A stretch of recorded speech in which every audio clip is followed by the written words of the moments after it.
আসসালামু আলাইকুম, নিঝুম কিচেনে সবাইকে স্বাগতম। আজকের আয়োজনে আছে আমার মসুর ডাল দিয়ে লাউ রান্না। চলুন শুরু করা যাক আজকের ভিডিওটা।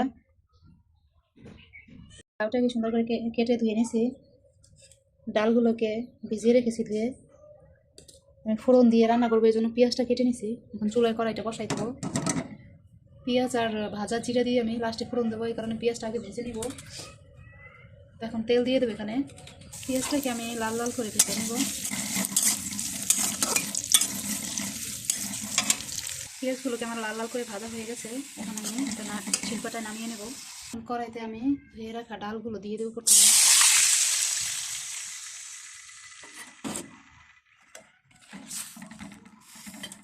এখন ডালের ভিতরে অন্য সব মশলাগুলো আমি দিয়ে দেবো। 1 চামচ ধনিয়ার গুঁড়া, 1 চামচ হলুদের গুঁড়া, আর দিয়ে দেবো পরিমাণ মতন লবণ।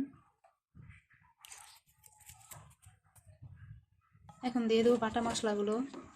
এখানে আমি রসুন, কাঁচামরিচ আর জিরা বেটে নিয়েছিলাম, তো এগুলো দিয়ে দেবো।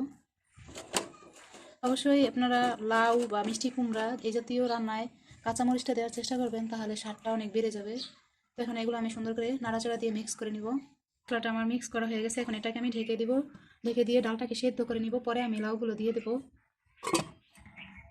ডালটা সেদ্ধ হতে থাক, আমি ফোড়নটাকে বেটে নিব। ভাজা পেঁয়াজের সাথে ভাজা জিরা দিয়ে দেবো পরিমাণ মতো।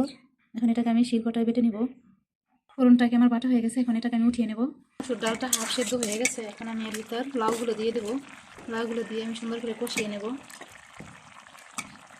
লাউটাকে সুন্দর করে আমার মসুর ডালের সাথে মাখানো হয়ে গেছে, মশলার সাথে মিক্স করা হয়ে গেছে। এখন এটাকে আমি 2-3 মিনিট ঢেকে জাল করে নিব। কারণ লাউ হয়েছে আপনার ওটার সাথে মিক্স করার পরে পানি ছাড়বে, এই কারণে একটু ঢেকে সেদ্ধ করে নেব। দেখুন ডালটা আর লাউটা কষানোর পরে কত সুন্দর পানি ছেড়ে দিছে। আমি এভাবে আরও 2-3 মিনিট কষিয়ে নেব। তারপর আমি সামান্য পরিমাণ পানি দিয়ে এটাকে রান্না করে নেব। আমার মসুর ডালটাকে আমার সুন্দর করে কষানো হয়ে গেছে। এখন আমি এখানে অল্প পরিমাণ পানি দিয়ে এটাকে রান্না করে নেব। ফুটন্ত গরম পানি দিছি আমি। পানি দেওয়া হয়ে গেছে, এখন আর আমি লাগবো না। লাউ তরকারিতে সবসময় আপনারা একটু পানি কম দেওয়ার চেষ্টা করবেন, কারণ লাউতে যত পানি দেবেন লাউটা তত জাল হবে, জাল হলে তার লাউটা টক হয়ে যায়। এখন আমি সামান্য পরিমাণ পানি দিয়ে দিচ্ছি। এখন এটাকে আমি একটু করে মশলা দিয়ে নামিয়ে নেবো। তো একটু হয়ে গেছে প্রায়, এখন আমি ফোড়নগুলো দিয়ে দেবো। এভাবে আপনারা লাউ রান্না করে দেখবেন, ফোড়নের যে একটা ঘ্রাণ আর একটা যে আসে, মানে আপনারা না খেলে বুঝবেন না। আমাদের অঞ্চলে এটা এরকমই রান্না করে খায়। আমার মা যে রান্না করে রান্নাটা আরও মজা হয়। আমি তার মতন চেষ্টা করলাম, হবে না ওরকম।